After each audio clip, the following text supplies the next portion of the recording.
Nós estamos falando sobre a igreja, as 7 igrejas da Ásia. E hoje vamos falar da igreja de Esmirna. Coloca para nós aí, minha filha. Igreja de Esmirna.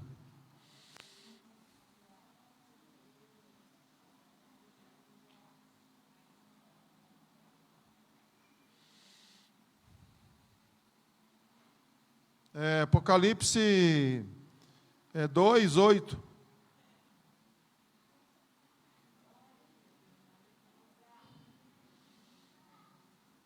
Ao anjo da igreja em Esmirna escreve: estas coisas diz o primeiro e o último que esteve morto e tornou a viver. Conheço a tua tribulação, a tua pobreza, mas tu és rico, e a blasfêmias do que a si mesmo se declaram judeus e não são, sendo antes sinagoga de Satanás.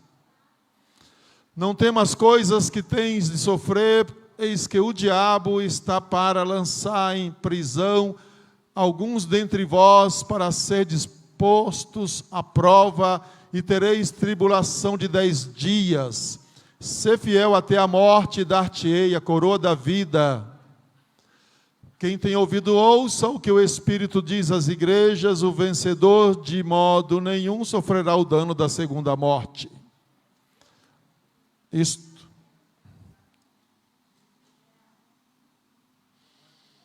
Muita coisa importante, interessante, tem nos estudos destas cartas. Como sempre, quase em tudo que a gente vai ler,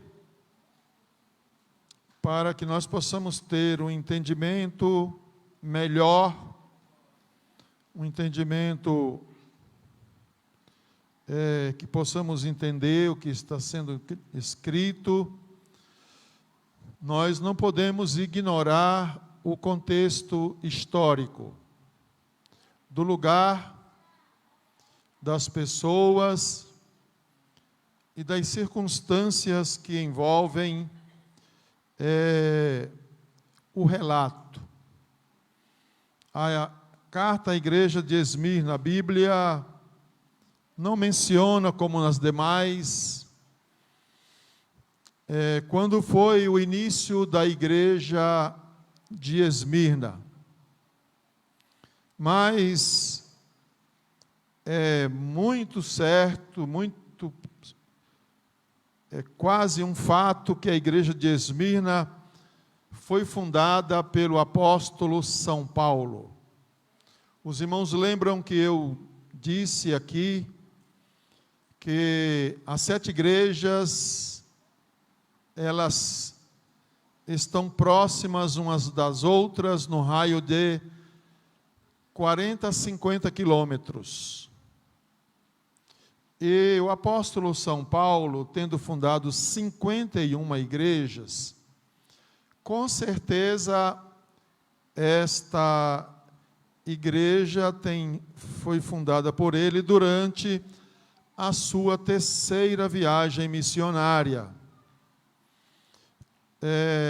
A evidência para fazermos esta afirmação é que no livro de Atos dos Apóstolos, a palavra do Senhor diz que a palavra do Senhor foi pregada aos habitantes de toda a Ásia, tanto judeus como gregos. Isso está em Atos 19:10.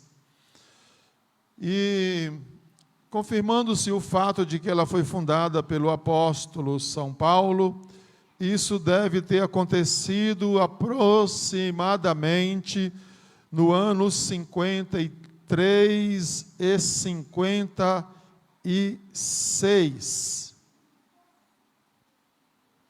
Muito bem. A cidade de Esmirna, hoje conhecida como Esmir, Izmir, I-Z-M-I-R, Izmir, é uma cidade, é a terceira maior cidade da Turquia. Segundo esses programas de viagens, que a gente fica com água na boca, com vontade de conhecer, é uma cidade lindíssima, lindíssima. E tem um segundo maior porto da Turquia. Esmirna, na época em que a carta foi escrita, ela tinha aproximadamente 100 mil habitantes. Portanto, não era um vilarejo. Esmirna era uma cidade antiga, tão antiga quanto as cidades do Egito, algumas cidades de Israel, e em uma região habitada durante milhares de anos antes de Cristo. A antiga cidade foi destruída pelos lídios no ano 600 antes de Cristo. E foi reconstruída pelos gregos no final do quarto século. A cidade ganhou nova vida e pode ser descrita como uma cidade que morreu e tornou a viver. Então, quando Jesus escreve a carta para a igreja, ele leva em consideração alguns aspectos da cidade ter sido morta e renascer. Durante o domínio romano, Esmirna se tornou o centro da idolatria oficial, conhecida como a guardiã do templo. Foi a primeira cidade da Ásia a construir um templo para adoração da cidade de Roma, no ano de 195 antes de Cristo.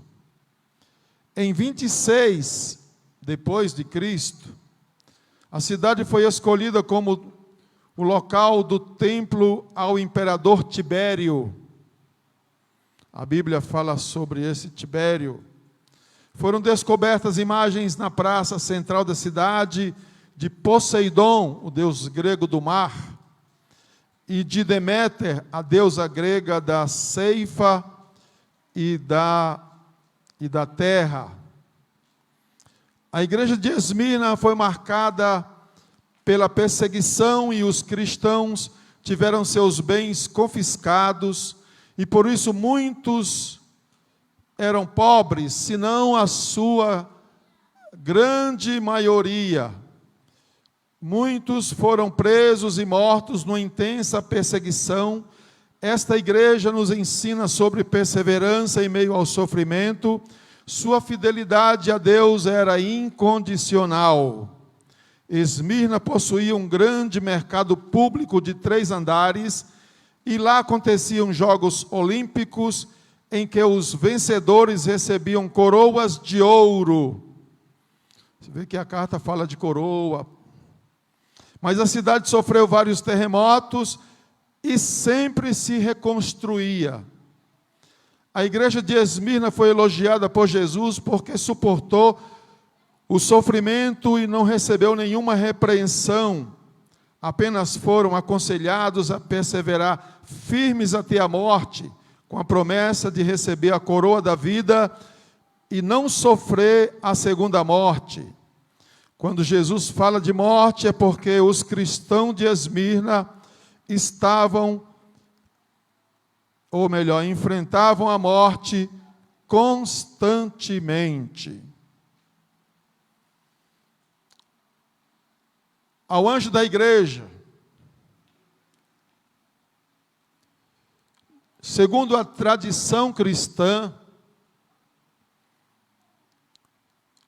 ela sugere que Policarpo, conhecido como Policarpo de Esmirna, porque houve outros Policarpos, que foi discípulo de João,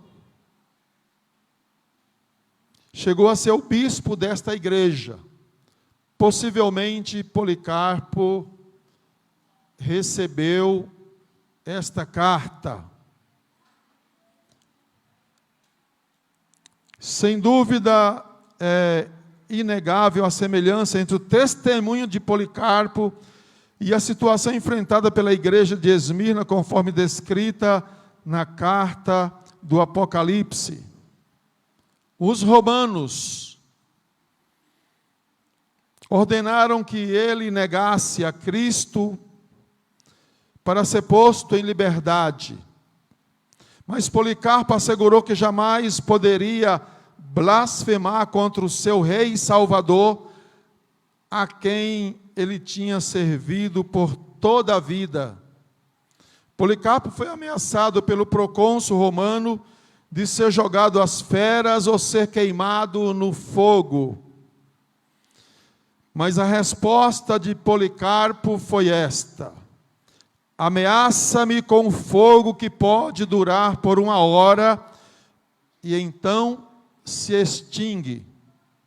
Mas você ignora o fogo do julgamento vindouro e a punição eterna reservada para os ímpios. Então, por que você está demorando? Faça logo a sua vontade. Com toda certeza, esse mártir pode muito bem ter sido o pastor da igreja de Esmirna. Policarpo, pastor da igreja de Esmirna, foi cozido vivo dentro de um bezerro de latão e não negou a Cristo. As suas últimas palavras foram: por 86 anos eu o servi e ele nunca me fez mal. Como posso blasfemar do meu rei, o qual me salvou? Isso aconteceu no ano 155 depois de Cristo. Aqui estão alguns relatos sobre a igreja de Esmirna. Vamos para o texto bíblico. Elogio à igreja. O Senhor Jesus elogia a igreja de Esmirna falando sobre as dificuldades que eles tinham que lidar. Conheço as suas aflições e a sua pobreza, mas você é rico. Conheço as blasfêmias do que se dizem judeus e não são, sendo antes sinagoga de Satanás. Eu quero colocar uma questão contemporânea aqui para nós. Nós absorvemos a filosofia das igrejas neopentecostais, fundadas a partir da década de 70. Algumas, um misto de seitas e heresias, com algumas doutrinas bíblicas mal interpretadas. E ao longo dos anos, ao longo de todos estes anos, nós absorvemos a seguinte filosofia: vendo os programas de televisão, sendo divulgada a doutrina da prosperidade, e nós mesmos já chegamos a fazer muitas campanhas de prosperidade.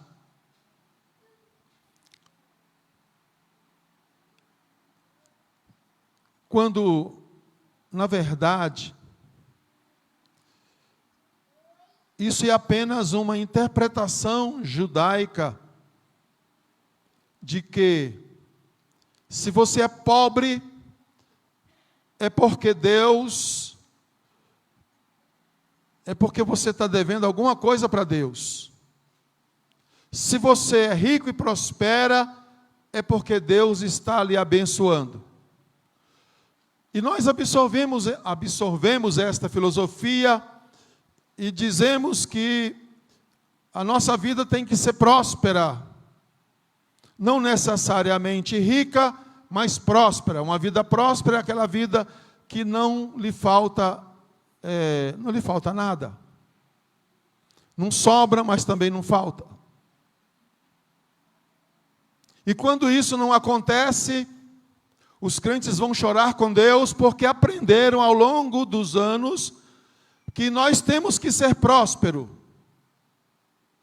Não se admite ou se tem preconceito com crentes pobres. Quando nós lemos a carta da igreja em Esmirna, esta filosofia cai totalmente por terra. Ela não se sustenta. A que custo a igreja de hoje goza de prosperidade? Qual é o custo disso? Será que não está envolvida a fidelidade ao nosso Salvador? Ele não tem controle sobre a nossa vida.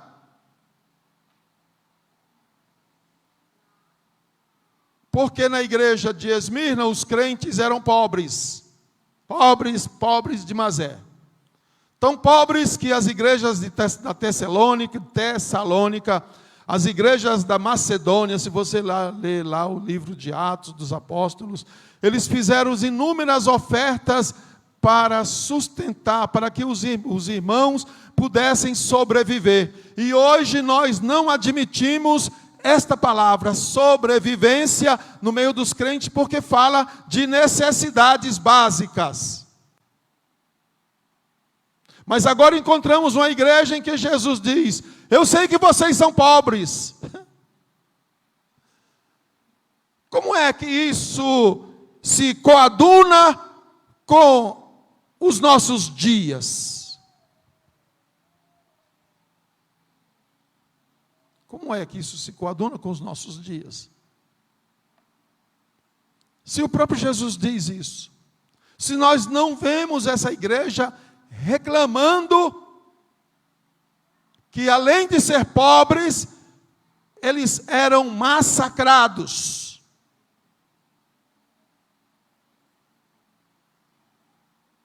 Quando alguém aceitava Jesus na cidade de Esmirna, que era uma cidade próspera e rica,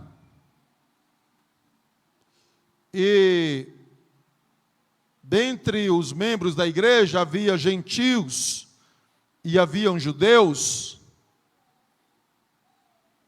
e é comum que o judeu seja um empreendedor, tenha os seus negócios. Mas quando ele recebia a mensagem do Evangelho, ele não raciocinava dizendo: nossa, agora eu vou aceitar Jesus e vou pertencer a uma igreja de pobre. Porque esta cidade, como já lemos aqui no contexto histórico, ela era uma das principais cidades fora de Roma, aonde se tinha o culto ao imperador, aonde as pessoas semanalmente iam a este templo para declarar que Tibério era o Senhor, ou que César era o Senhor. César é um título como faraó. Não necessariamente o governante se chamava César. E quando ele aceitava Jesus, ele começava a dizer: Jesus é o Senhor, assumindo todas as consequências que podiam advir desta declaração.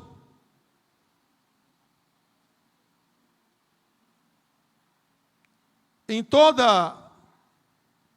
todo lugar, até mesmo na igreja, e a carta fala sobre isso, tem pessoas que são contra as outras, que Jesus chama de sinagoga de Satanás.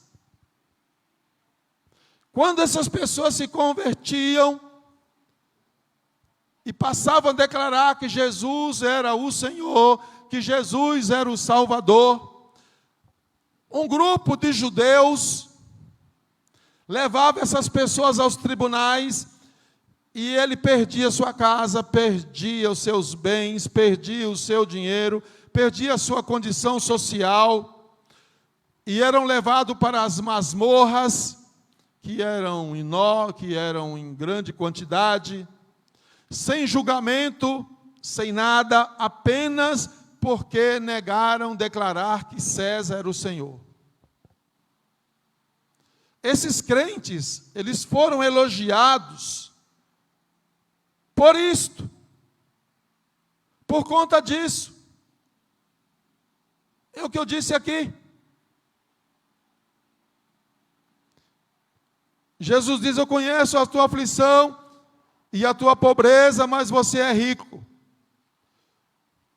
Muitos crentes eram extremamente pobres, mesmo sendo uma cidade rica e poderosa. Hoje, nós gozamos de um status quo ao nos tornarmos cristãos.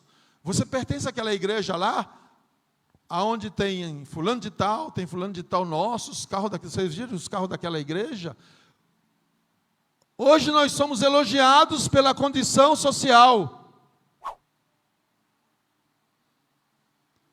E muitas pessoas não tendo aceitação nos grupos sociais aí fora, eles vêm para a igreja não por causa de Jesus, mas para ser aceito pela comunidade e ser visto como pessoas prósperas pelas pessoas aí fora.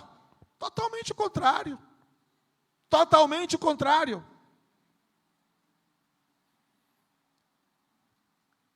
A igreja de Esmirna era muito fiel. A igreja de Esmirna, ou melhor, a cidade de Esmirna, era muito fiel ao imperador. Então, frequentemente, os cristãos eram despedidos de seus empregos, perdiam seus negócios, seus bens, quando eram convertidos a Cristo. Mas, embora materialmente os crentes de Esmirna fossem muito pobres, na verdade, Jesus diz que eles eram ricos.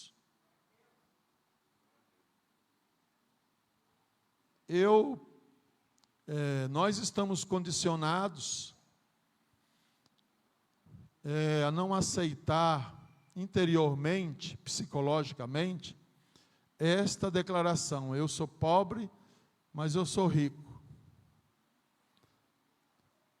Geralmente os crentes pobres, não é o caso, não é o nosso caso aqui, mas em muitos lugares tem muitos crentes pobres. Se vocês perceberem, ele só fala do céu, só fala das mansões celestiais, só fala das coisas do céu, e as pessoas não dão a mínima para isto. Mas Jesus diz para eles que eles são pobres materialmente, mas eram ricos das coisas espirituais, por causa da sua fidelidade a Deus. As riquezas espirituais que eles tinham eram incontáveis, além de que na carta à igreja de Esmirna, o Senhor conforta os crentes dizendo que Ele conhece muito bem as dificuldades que os seus filhos enfrentam. E Jesus nunca disse: eu vou fazer vocês prosperar. Vocês não leem isso aqui. Isso vai acabar, vocês vão gozar do que está escrito em Isaías 1,19, se credes, vocês comerão o melhor dessa terra. Nós vamos prosperar, Quando nós entregamos a nossa oferta a Deus, nós dizemos, você vai prosperar por causa da sua fidelidade. Só que a minha oferta, o meu dízimo, a sua oferta e o seu dízimo, você tem que dar por fidelidade à obra de Deus. E Deus tem um projeto na vida de cada um. Mas nós fazemos isso com vista à prosperidade. E quando isso não acontece, a gente fecha a mão. Os judeus da cidade formavam um grupo, e muitos desses judeus estavam na igreja, que faziam oposição aos crentes, aos seus, entre aspas, irmãos. Frequentemente, muitos deles se empenhavam em acusar os crentes diante dos tribunais romanos. Eles se consideravam sinagoga de Deus. Sabe aquele grupo que é mais santo do que o outro? E que ele proclama aos quatro ventos que ele só serve a Deus, não serve mais a ninguém? Esse grupo tinha na igreja de Esmirna. E Jesus chama ele de sinagoga de Satanás, porque eles se levantavam contra o próprio Cristo. A igreja de Esmirna foi elogiada por Jesus porque suportou o sofrimento e não recebeu nenhuma repreensão. Apenas foram aconselhados a perseverar firmes até a morte. Jesus não está dizendo que vai livrar, Jesus não está dizendo que vai guardar, Jesus não está dizendo que isso vai passar, não. Jesus está dizendo, aguenta firme, aguenta até a morte, porque é isso que vai acontecer. Uma vez que o crente era pego, declarando que Jesus era o Senhor, o final era ser queimado, o final era ser jogado às feras, o final era a morte, e não tinha escapatória. Uma fidelidade incondicional. Incondicional. E tem mais. Com a promessa de receber a coroa da vida e não sofrer o dano da segunda morte. Quando Jesus fala da morte, é porque os cristãos de Esmirna a enfrentavam diariamente. E eu até acredito que esta igreja não tinha um endereço como acontece nos dias de hoje. Porque você sabendo que as autoridades estão à caça daqueles que não declaram o imperador como Deus, eles se reuniam secretamente para adorar o Senhor. Mas Deus que tudo vê, Jesus que anda no meio dos 7 candeeiros de ouro, que estava contemplando aquela igreja que muitos nem sabiam que existia, e que tinha o controle dessa igreja, do seu anjo em sua mão, ele faz uma promessa. Estas coisas, diz o primeiro e o último. Jesus começa essa carta com uma declaração mostrando, frisando a eternidade. Primeiro e último fala de eternidade. Que esteve morto e tornou a viver. Quase igual à afirmação de 1,18. Esta frase destaca a vitória sobre a morte na ressurreição. Na situação dos discípulos de Esmirna encarando perseguições difíceis, seria especialmente importante lembrar da ressurreição de Jesus.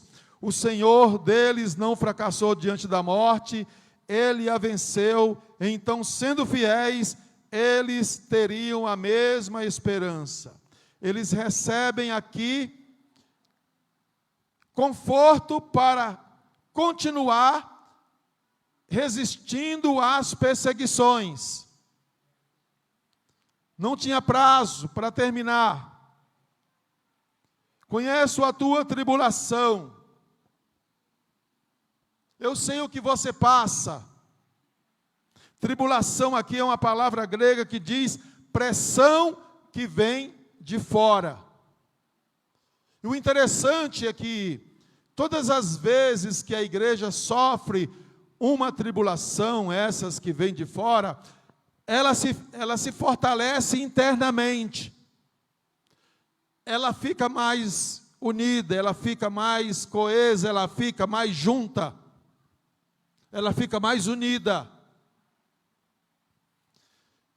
Eu conheço a tua pobreza. Apesar de morarem numa cidade próspera, os cristãos em Esmirna eram pobres, provavelmente sofriam discriminação por causa da fé, e assim se tornaram pobres. É bem possível também que tivessem sacrificado os seus recursos em prol do Evangelho, como os macedônios fizeram para ajudar os irmãos necessitados alguns anos antes. Mas a pobreza material não tem importância quando há riqueza espiritual. Amém, irmão?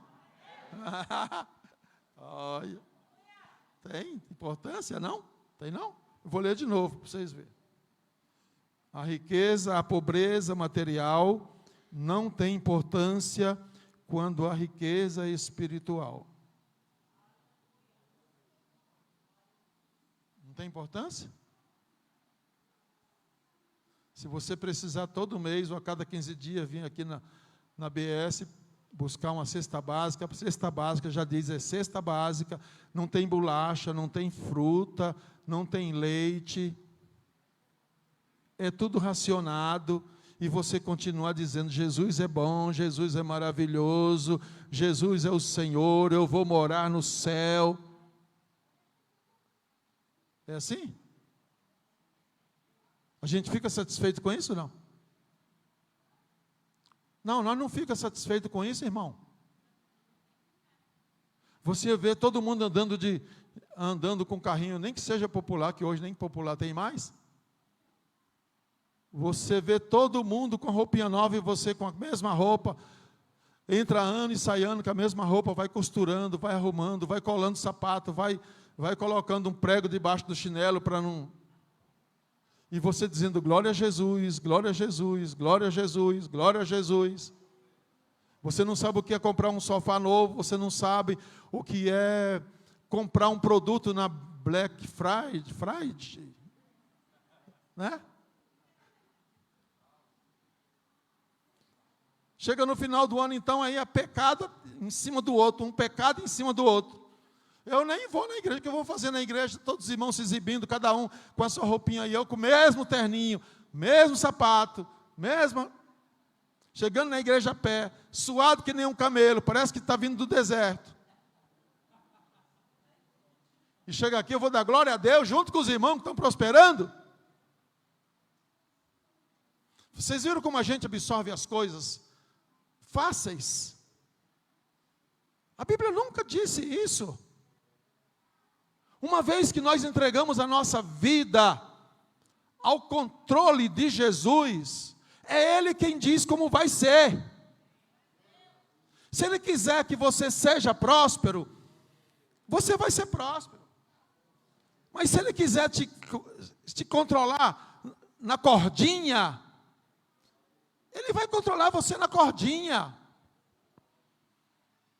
E você não vai poder reclamar.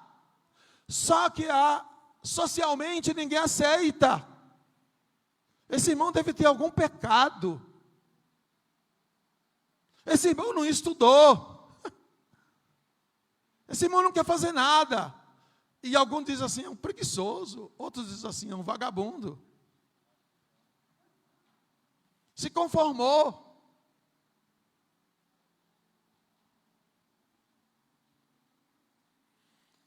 A situação dos discípulos de Esmirna era muito melhor do que da igreja em Laodiceia, que era exatamente o contrário, que se achava rica apesar da sua pobreza espiritual.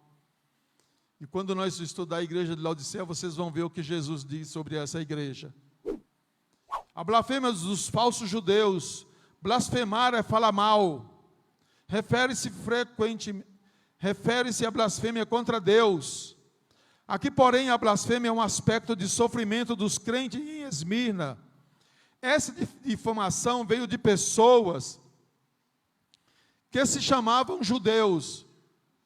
Não esqueça que o judeu, independente dele ser crente ou não, ele tem uma filosofia. Se você é pobre, é porque Deus está contra você. Se você é rico, é porque Deus dá a seu favor. E nós não podemos absorver esta filosofia. Porque você nunca sabe o plano de Deus para a sua vida. Você pode prosperar, mas chegar uma hora que os seus recursos podem acabar, minguar. Você passar 7 anos de fome, que nem aconteceu no Egito. Porque ninguém conhece, nem a pessoa que passa, conhece o plano de Deus para a vida dela. Eu já estou ouvindo crente dizer, Deus me livre disso, Deus me livre disso, Deus me livre disso. Eu também não quero que isso aconteça com você.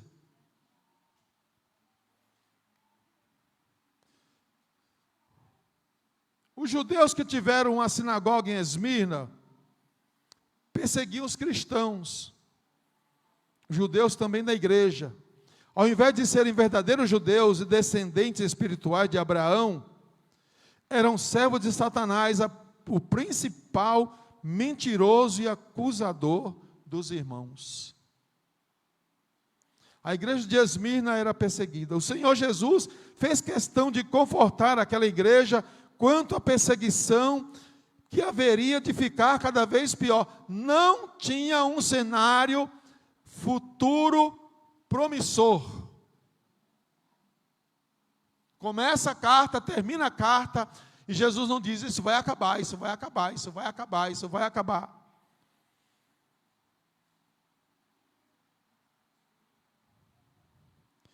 Ele diz, não tenha medo do que você está prestes a sofrer. Os crentes sofriam do começo ao fim, agora Jesus vem e diz assim, vocês não precisam ter medo do que vai acontecer, do que vocês vão sofrer. Que sofrimento é esse? Que cristianismo é esse que as pessoas aceitaram Jesus para sofrer? Saibam que o diabo lançará alguns de vocês, quem está dizendo é Jesus. Se nós ouvirmos aqui um profeta falando isso, nós vamos expulsar o cão dele.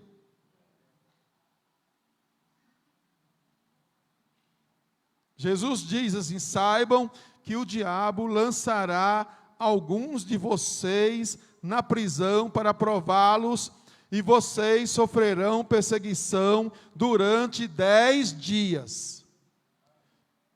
Seja fiel até a morte. Jesus está dizendo que não tem previsão de livramento. Aqui é para testemunhar de Jesus. Seja fiel até a morte, eu lhe darei a coroa da vida. Isso pode ser entendido de duas formas. Historicamente, nós podemos interpretar este versículo assim. A igreja de Esmirna representa a igreja perseguida do ano 100 ao ano 312, quando Constantino promoveu, em 325 mais precisamente, promoveu um édito, um decreto, tornando a igreja cristã. Foi aí que acabou a perseguição. Aí entra um outro período que é tão terrível quanto, que aí fala de frieza espiritual, mas não é o nosso caso.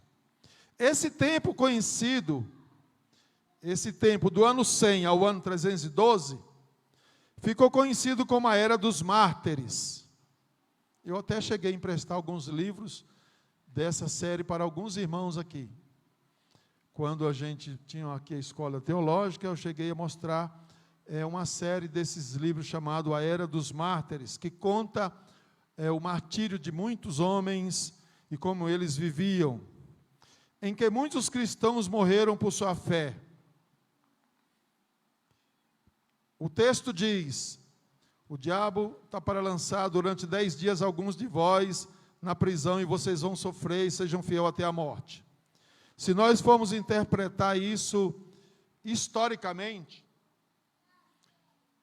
nesse período do ano 100 ao ano 312, reinaram 10 imperadores, sendo eles Nero, do ano 54 a 68, Domiciano, que foi extremamente terrível, do ano 81 a 96, Trajano, do ano 98 a 117, Marco Aurélio, do ano 161 ao 180, Severo, do ano 193 a 211, Maximino, do ano, tem até um filme com esse imperador, 235 a 238, Décio, 249 a 251, Valeriano, do ano 253 a 260, Aureliano, 270 a 275,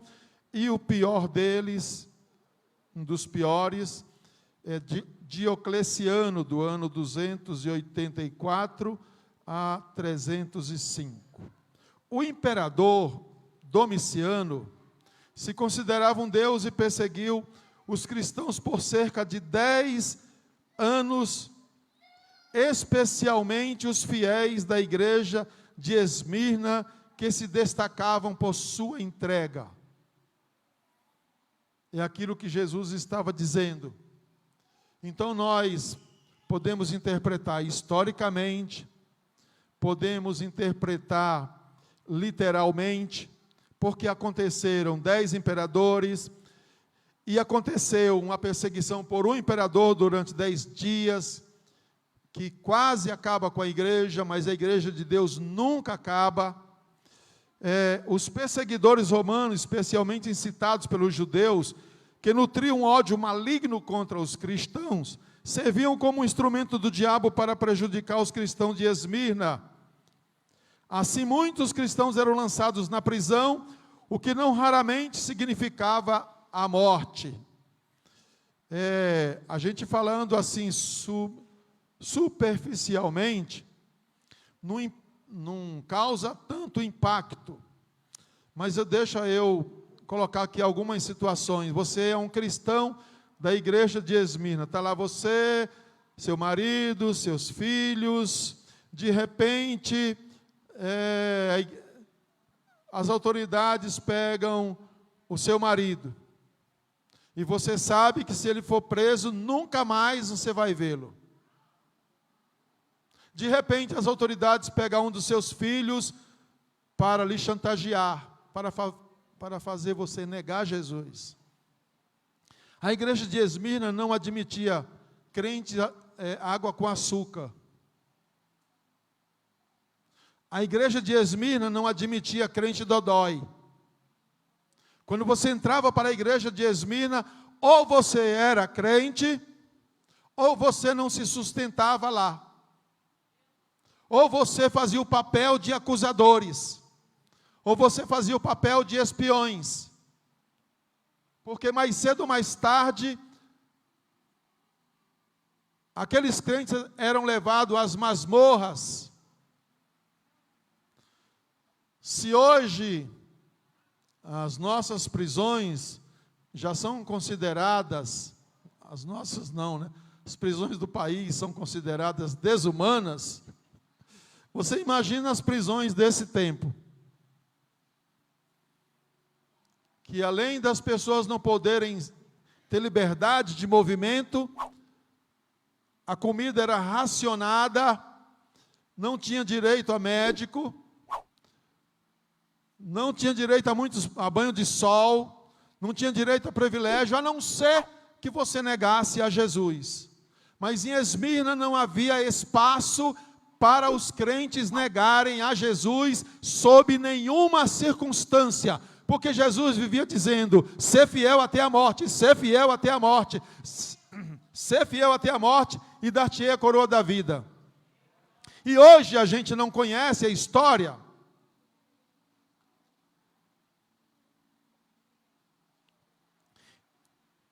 e recita esse versículo até para as nossas festas. Ser fiel até a morte, dar-te-ei a coroa da vida, sem saber o que isso significa, ou o que isso significou para aqueles crentes.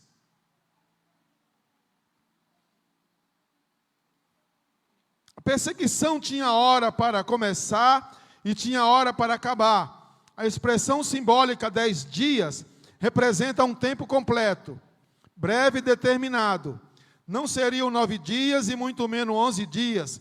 Satanás com seus agentes persegue a igreja, mas ele jamais pode ir além do que Deus permite.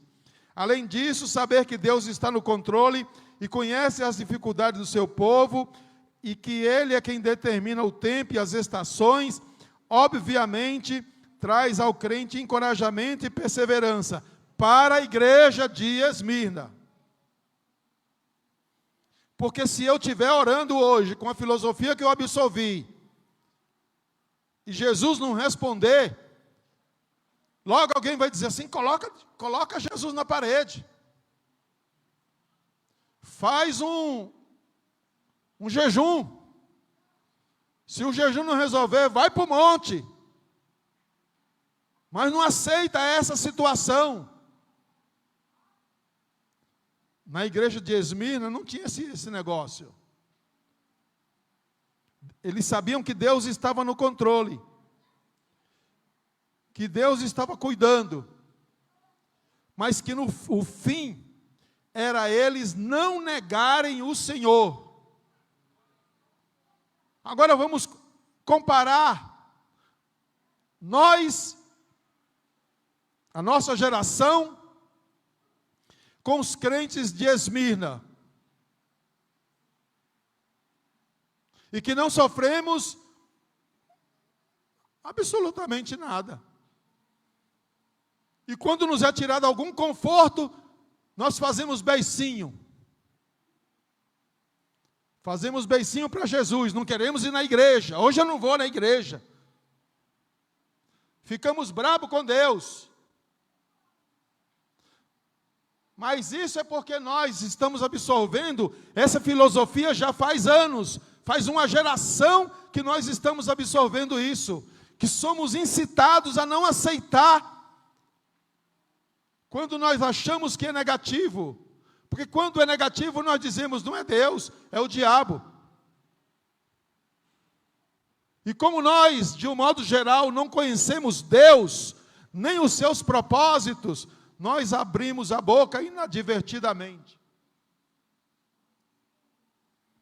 Mas nós devemos saber que Deus está no controle.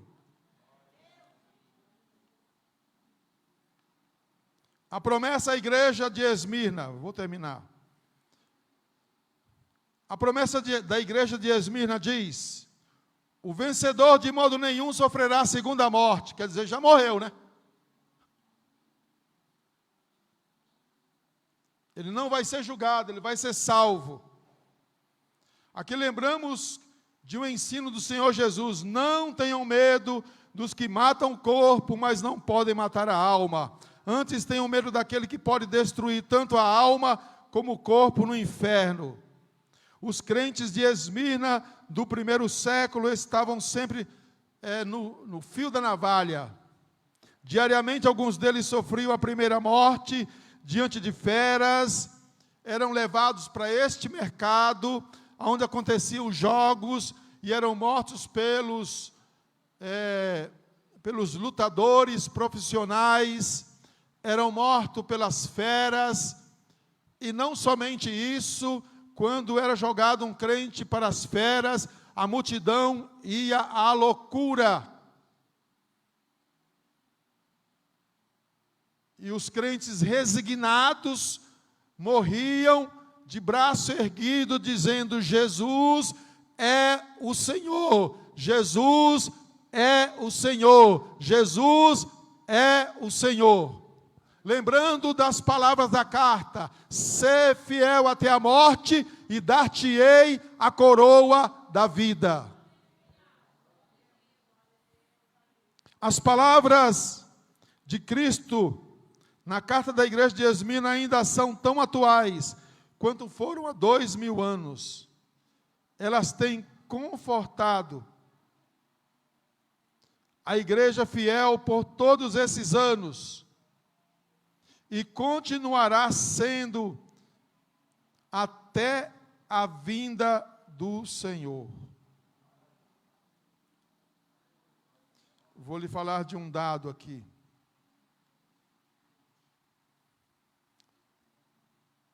Atualmente,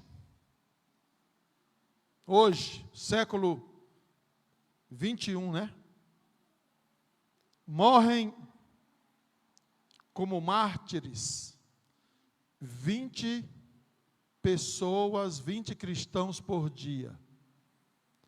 Todos os dias, a média é de 20 cristãos por dia, sendo num total de 7.300 todos os anos. Que eles estão, ou eles negam que Jesus é o Senhor e vivem, ou continuam afirmando que Jesus é o Senhor e são mortos, em vários lugares do mundo. Como nós não temos conhecimento do que acontece, de que isso não acontece em nosso país, nós não temos ideia do que isso significa. Só para passar um dado interessante. Recentemente, o presidente Bolsonaro indicou um pastor presbiteriano. É o Mendonça, né? André Mendonça, né? Para uma vaga no Supremo Tribunal Federal. O Davi Alcolumbre, que é de esquerda, em termos espirituais, segurou essa indicação e ele não poderia sofrer nenhuma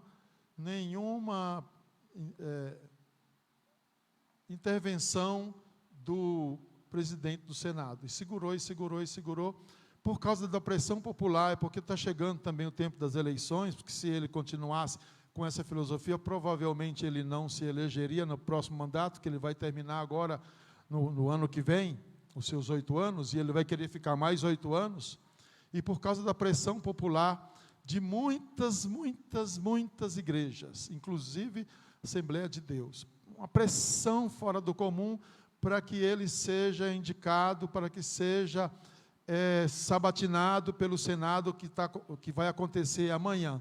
Ele liberou a indicação do André Mendonça para o Senado amanhã. Só que ele fez algumas jogadas para ter o mínimo de senadores favoráveis à sua indicação nessa sabatina. E nós nos sentimos perseguidos na pessoa do André Mendonça, porque ele é crente. Nós sentimos humilhados, sentimos perseguidos, sentimos tudo que é negativo, porque a gente quer ver os crentes triunfando. Agora você pode imaginar, você consegue imaginar quando você lê esta carta, em que Jesus diz: eu conheço a tua obra, conheço a tua tribulação, conheço as tuas dificuldades, e que você é perseverante, mas eu vou dizer mais uma coisa para vocês: não acabou, o diabo vai lançar alguns de vocês na prisão durante 10 dias, ser fiel até a morte, e dar-te-ei a coroa da vida. Vocês percebem a nossa relação com os fatos que Jesus manda para esta igreja? O que nós podemos aprender com esta igreja? Que Esmirna era uma igreja perseverante. E que sob nenhuma condição nós devemos deixar de perseverar. Sob nenhuma condição não podemos alugar a nossa fé, não podemos vender a nossa fé, não podemos negociar a nossa fé. Em todo tempo, seja onde for, as pessoas precisam saber, ainda que não verbalmente, que nós somos servos de Jesus, que nós servimos a Jesus.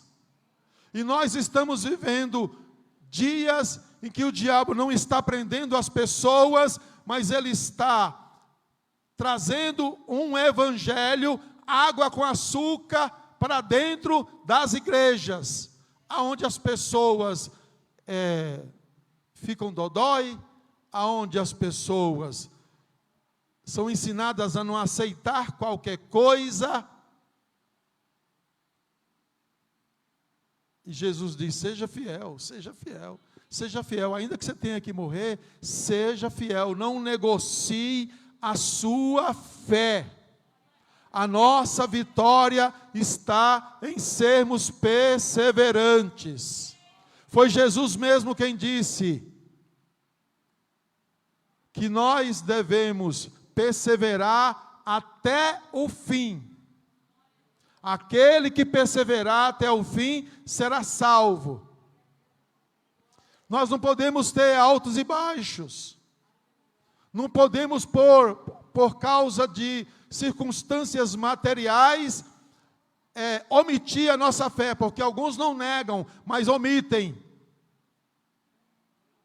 Em todo tempo as pessoas precisam saber que nós somos servos de Jesus, que nós somos a igreja perseverante, que temos que ter alguma coisa parecida, que temos que ter alguma herança da igreja de Esmirna, que é a perseverança e a fidelidade. Amém, irmãos? Você pode receber essa palavra?